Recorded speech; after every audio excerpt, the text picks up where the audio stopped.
The Galactic Council had always prided itself on its wisdom.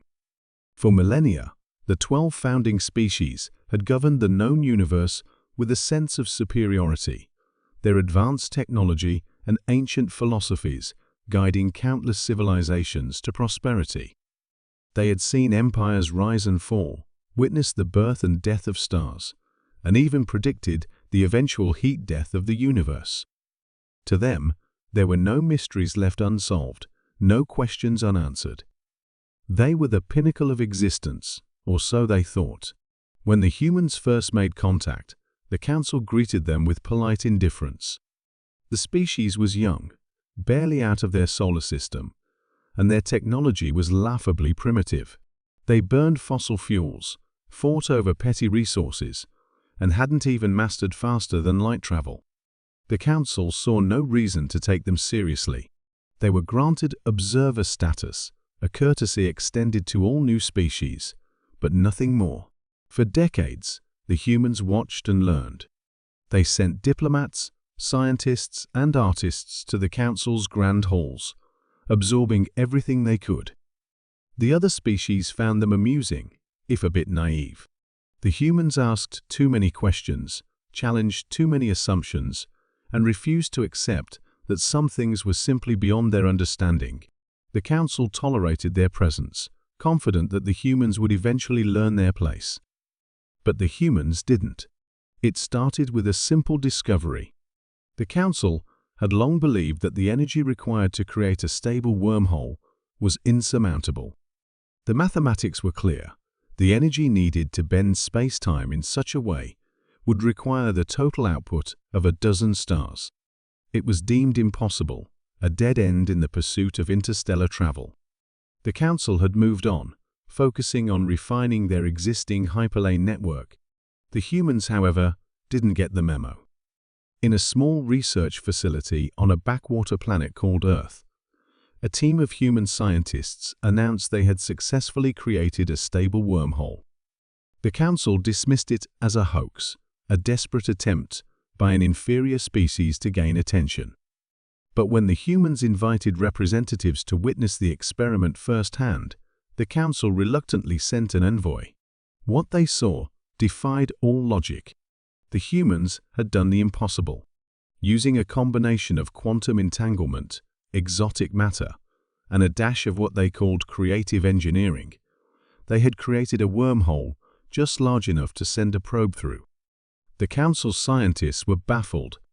The mathematics didn't add up, the physics didn't make sense, and yet there it was, a shimmering portal to another star system. The humans called it thinking outside the box. The Council called it heresy. As the years passed, the humans continued to defy expectations.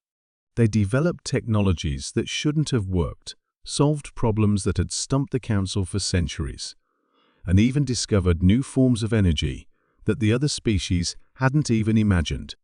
Their creativity and resilience were unmatched, and it began to unsettle the Council. The final straw came during the Great Crisis. A rogue black hole was discovered on a collision course with the Council's capital system. The best minds of the 12 species worked tirelessly to find a solution, but the mathematics were clear. Evacuation was the only option. The black hole's gravitational pull was too strong, its trajectory too precise. The Council prepared to abandon their home, a bitter pill to swallow after millennia of dominance.